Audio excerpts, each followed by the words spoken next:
Go live.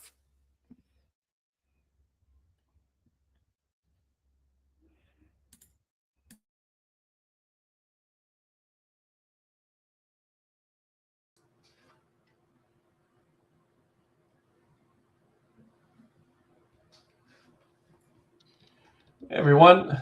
Hello. Welcome to the AI Amigos show. My name is James. I'm here with Jin Chao. Hey, Jin Chao, how are you? Yeah, not too bad. I hope everyone's doing well today. Yeah. I hope you're doing well, Jin Chao, up in, destroying tokens in your part of the world. Yeah. But before we get started, yeah, today's weather is quite nice, actually. Changed a little bit, but still cooler. Yesterday I was in Belfast. It was 27 degrees. It was really warm. That's why I sent a text to you. I said, what temperature is it? And my air conditioner in the car is broken. So, yeah, I have to open the window, listen to the wind noises. And then you get your hair blown back. When I used to have hair, Jin Chao, that used to happen to me.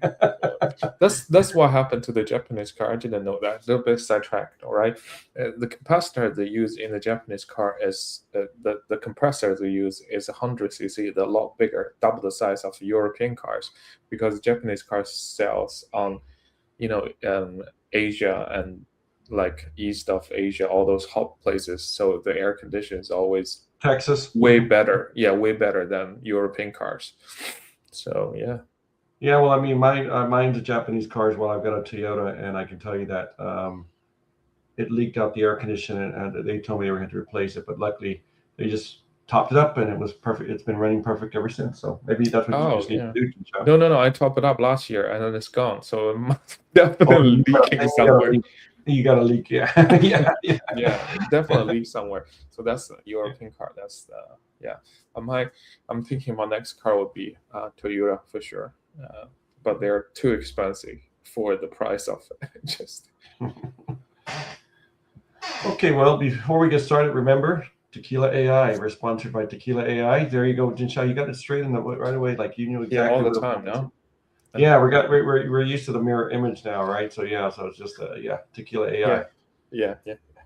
So today we've got a really good show got some interesting topics, which I've been seeing a bit about, and Jin Chao, you brought it up, and funny that we're talking about Japanese cars because we're going to be talking about Japanese AI. Mm-hmm. But we're talking about today is a country-sized AI factory genius or terrifying Japan's $6.2 billion bet, which in fairness, I think that's not a lot of money if you think about it, 6.2 billion. But well, what I mean is for a government, not like an individual company, but for a government to come out and spend that much, it's not so much, right? Yeah, it doesn't sound too much, right? Because we've been seeing all those different kind of investment in US. It's always like a really, really big number. So this compared to them, yeah, definitely smaller size. Yeah. Yeah, well, I mean, one of the things there is we see with now I'm going to pronounce this wrong, I'm sure, but it's the Masayoshi Son. Basically, it's SoftBank's was an early Nvidia investor. Once owned around 5% of Nvidia, and he dumped the entire stake for more than 5 years ago when it was worth just under 4 billion, right? Yeah. I mean, SoftBank has always have aggressive investment kind of track record, and then he was doing really good before betting on Alibaba, or so so that was the big comeback kind of. Well, he got out too early, Jin Chao. I mean, if he sold for 4 billion, it would have been worth hundreds of billions had he stayed. But again, as we say, when you're trading in the market, you got to leave some for the other guy. You can't be greedy. If you have your investment thesis and if you say this is where my target price is, and hit your target price and you sell, that's fair. And looking back, the problem is when you go and you look back, go, oh well, if I wouldn't have sold it, the next time when you do another investment, you don't sell, and it winds up going down. And you're like, why didn't I sell? So, you just have this is what you're gonna make, and you made it. You move on. Yeah, I mean, like a lot of investment move out from China because the geopolitical issues, and so. Well, I mean, right now we're seeing SoftBank is right back in the room as a core Noetra partner, buying Jensen Huang's chips by the tens of thousands. The guy who sold Nvidia is now one of the Nvidia's biggest Japanese customers. And Yeah. so we're looking at that. So Jensen's 30-year Japan loyalty arc. Huang didn't, now is that correct? Huang is Huang, right? Huang didn't parachute in for a photo op. He spent 2 years or 2 full days, sorry, in Tokyo, counting the courting the industrial elite there. And part of his lore, he's told an early Japanese customer effectively threw Nvidia a lifeline decades ago when the company was nearly dead. Now, one of the things I know about Nvidia doesn't have or own a factory. They just design the chips. And it's usually Taiwan Semiconductor that builds them, or other chip producers, but they design the chips. So they don't have, which is an interesting thing because they're not sitting on a bunch of inventory as such, but there's inventory of like parts and things like that. But they are sitting on, they've got a lot of intellectual property or patents that they have of their processes and chips. Yeah. The TSMC, right? So yeah. So all those all their production lines right now is being tilted towards like high profit AI chips now at the moment. So well, yeah. I mean, if you think about it, he said 30 years ago we bailed out your company, so you kind of owe us. Nvidia wouldn't be Nvidia today if we had not bailed you out. And basically, that's kind of the story that's basically happening behind the news, if you will. Let's call it the gossip. Yeah, I mean, I was watching one of those podcasts with Jensen Huang on it. Like he has this vision. There's a different kind of chips. It can't be just every computer use CPU, and that's his vision. And there will be a GPU chip, And then that time the market is nobody was making that chips. Everyone's computer is running okay with whatever produced there. So they said, what was the industry can actually benefits from this kind of GPU different chip. So that's where they target, and the gaming.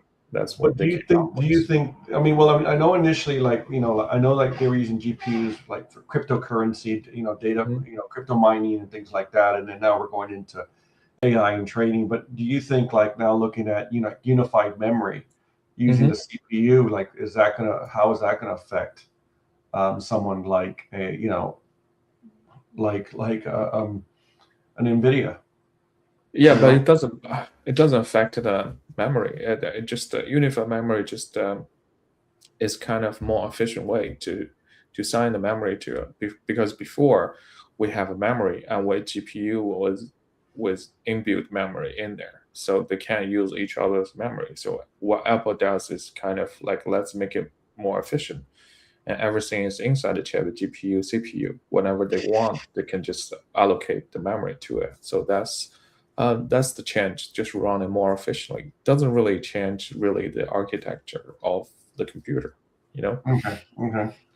We have a question here. Let me just show the question there. So why is Micron dropping so much? I'm losing money in all my AI stocks. Well, you kind of answered your question there.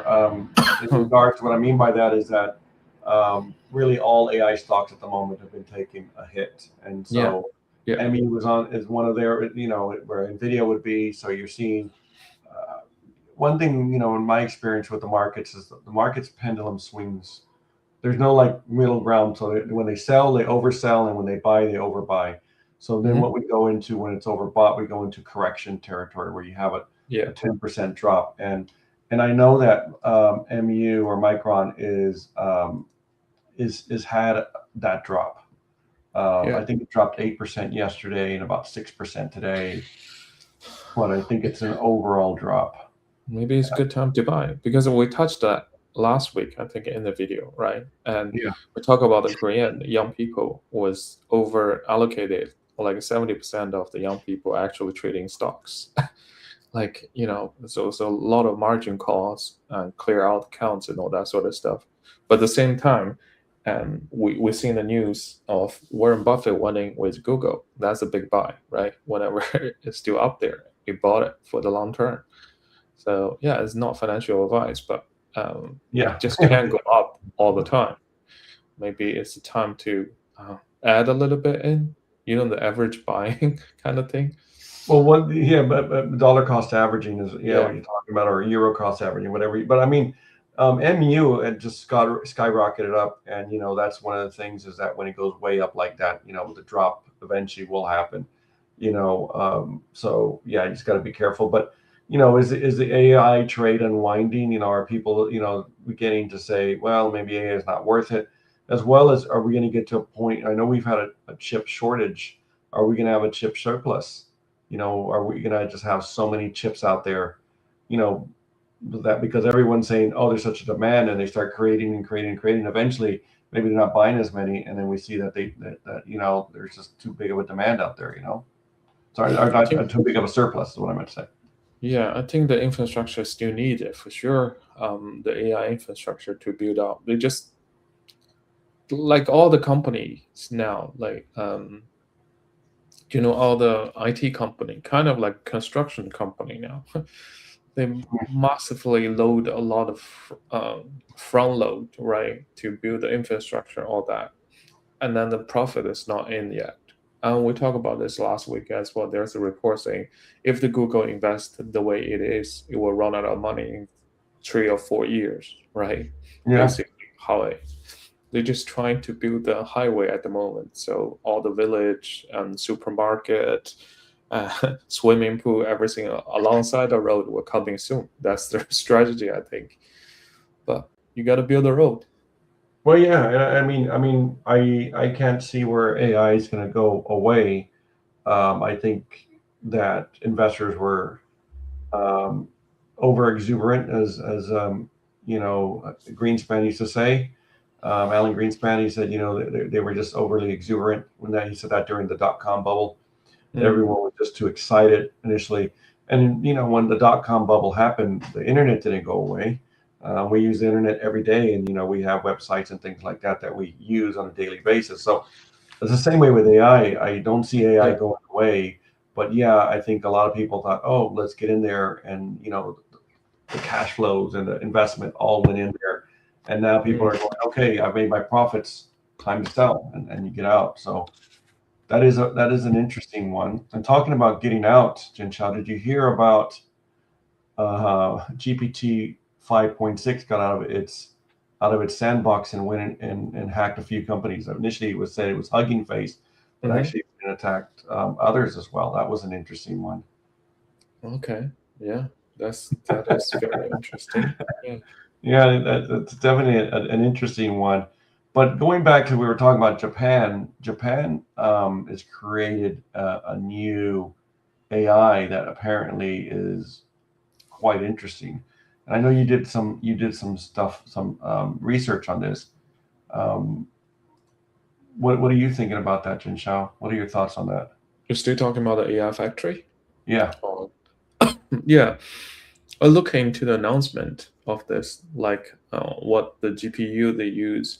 They use 27,500 of Nvidia Rubin GPU, Wow. which is next gen, and succeed the Blackwell, and then 13,000 something Vera CPU chips. So we're talking about that. They're still using CPUs, right?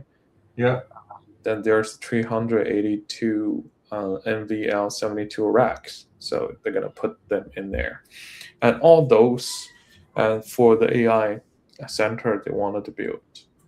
And I see the investment kind of who went in. It feels like this is the kind of the foundation they're gonna build, and then the aiming is to build actually the AI bots. They're targeting about how much percent, maybe they wanted to have about 30% of the global market share in 2024 about the AI robots.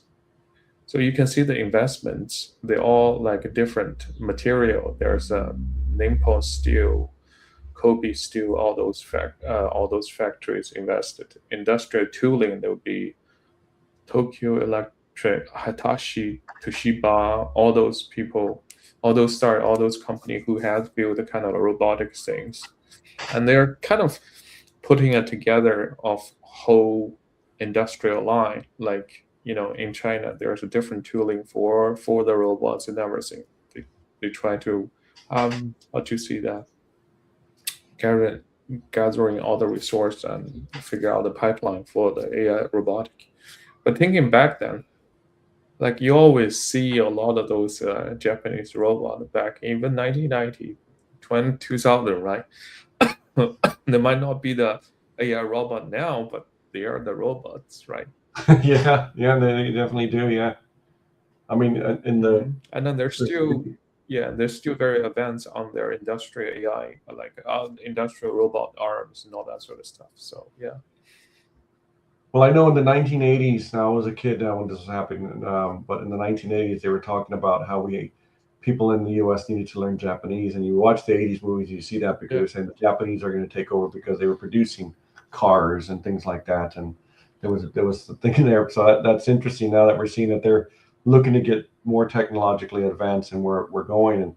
And even like what you're talking about, like 27,500 GPUs and 13,750 CPUs. Imagine that electricity that needs to run this. It's just going to be huge amount of electricity. But they were talking about it's 140 megawatts data center capacity, and it's equals to about medium-sized power plant needed for that. That's a lot. Wow, that's a lot. Well, they say they're going to be at 30% of the global robot market by 2040. So I mean, it seems like long way, but we're talking 14 years from now, right? So it's not too far away. But so like things like logistics, nursing care, agriculture, disaster response, defense. The drones. I know they actually need it. Yeah. I mean, like Japan is one of those countries, the population has decreased for a long time. The birth rate was declining. There's tons of old people. Those are robots are going to be in workforce.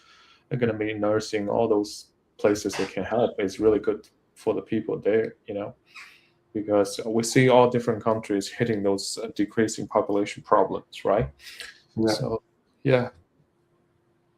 Well, I mean, I think as well, like if you think about that, like even like I know Elon Musk is looking at doing like nursing care where, we have aging populations in Europe and the United States, all over, I don't think it's as big of an issue in China. I don't think so. But they do, like because of one child policy, it's not far away from collapsing now.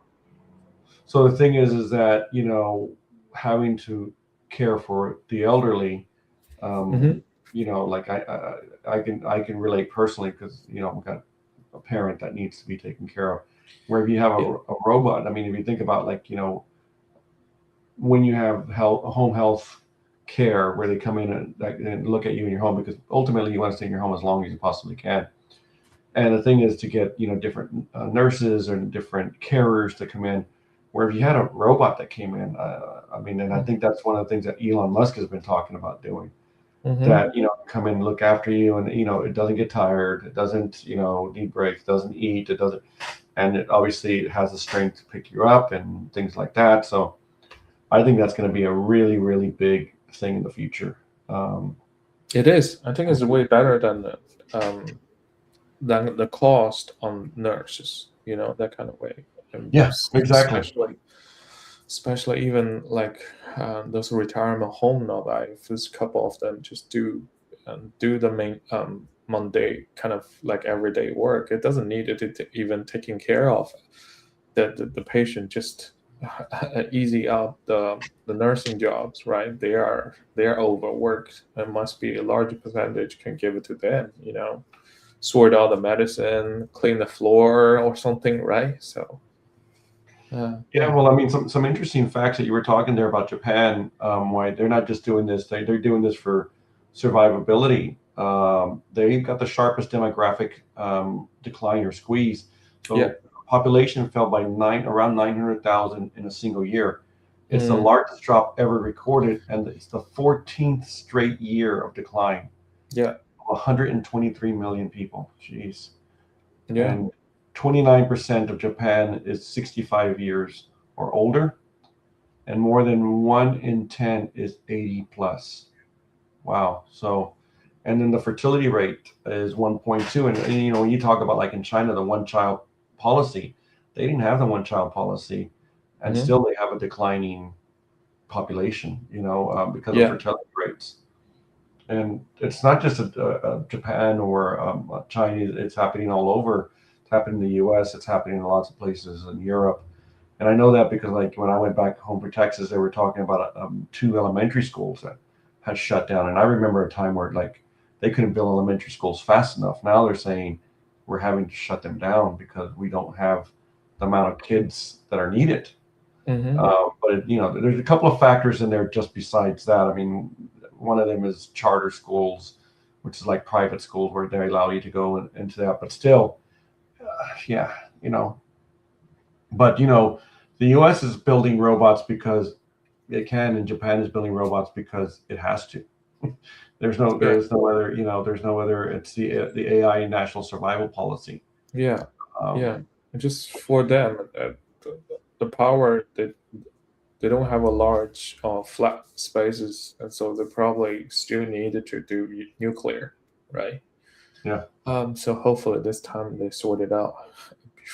Yeah, I mean, we saw what happened with the Fukushima reactor after the earthquake, which is you know, is more than concerning, because you know radioactive material is going into the Pacific Ocean that would affect all the neighboring countries, including China, India, Philippines, you know, things like that.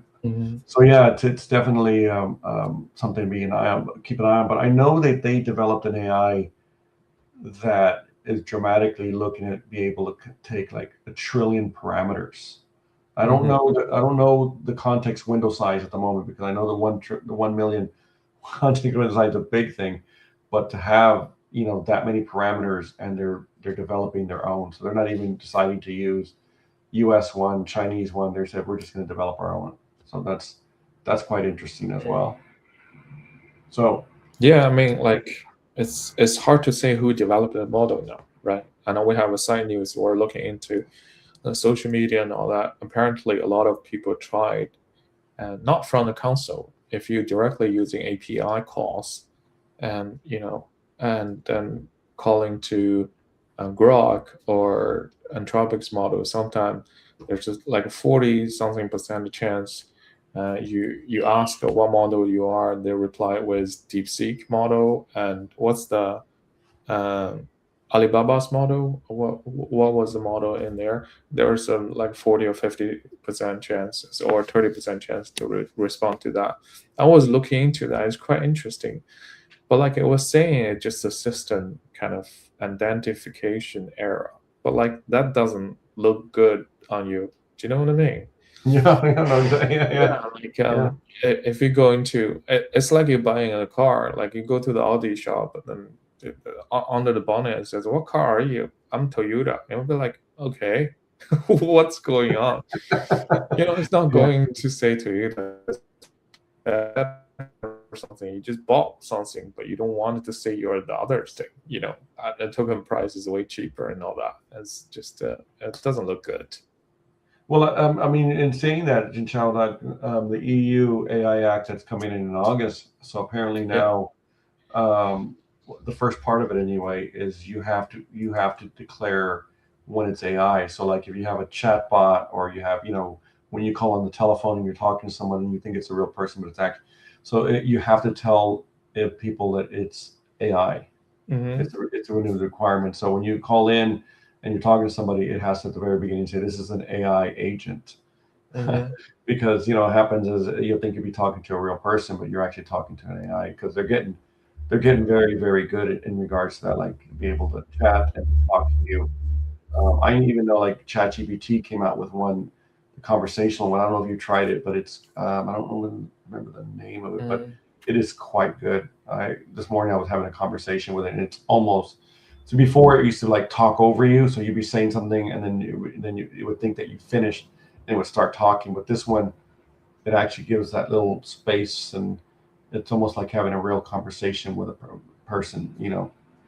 with you say something and they go, yeah, let me think about that, and then comes up and then respond.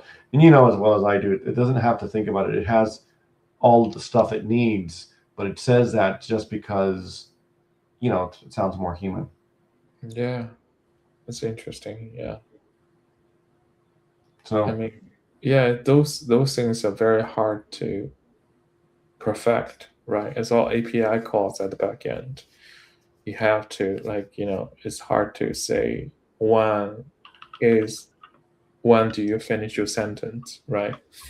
So by putting in some filler words, probably make the kind of interaction a lot smoother. Yeah, that's nice. Yeah, it's very hard to perfect. This kind yes, of it stuff. definitely is. Yeah.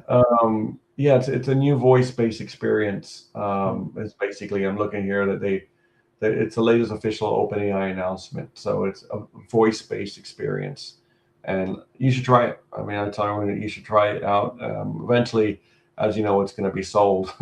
I've got a subscription, so I've been sold. But what I'm saying is that it's going to be more. So Yeah.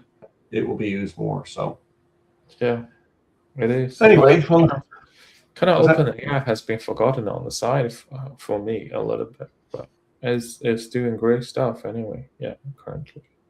GPT Live is what it's called. GPT Live, and it's a new GPT power Live. model by ChatGPT Voice. And it's not a separate chatbot. It works but you just hit the button on the right hand and you start talking to it, and it's a new experience. So Yeah, interesting. I know. Like Gemini is integrated their stuff into the Android phones. So if you press and hold the home button long enough, you can ask it straight away. It's on top of your menu. You can grab screen stuff and all that. I know your iPhone user, so probably a lot of Android people will go into the Gemini kind of ecosystem. Maybe by then, just because Gemini is already included. And also, I think they did upgrade their notebook LM. It's very good. The yeah, notebook because is very good. my daughter was I was thinking about buying her the pro prescription subscription, because it can recognize the handwriting now for specific, like there's a learning kind of process at the moment for students. So you can screenshot your handwriting notes, and then you can prepare your like the flashcard quiz and all that sort of stuff, which is really good, I think, for students. Yeah, they have the new video aspect as well. I make a small little video where it explains it to you as well. So we got like 20 different highs there, or 20 highs. Yeah. Very Which you high back high. Hello. Yeah. So yeah, interesting. So we've come to the end of our show. Thank you, Jin Xiao. Interesting and great conversation as always. I want to thank to our listeners for joining us, and we will see you next week. We'll have more interesting AI topics. All right. Bye now. Tequila AI. Don't forget. I almost forgot Tequila AI. Sponsored by Tequila AI. So we need more sponsors, guys. The yes. Subscriptions cost is going up these days. Exactly. All right. See you guys. Thanks, Jin Xiao. Bye.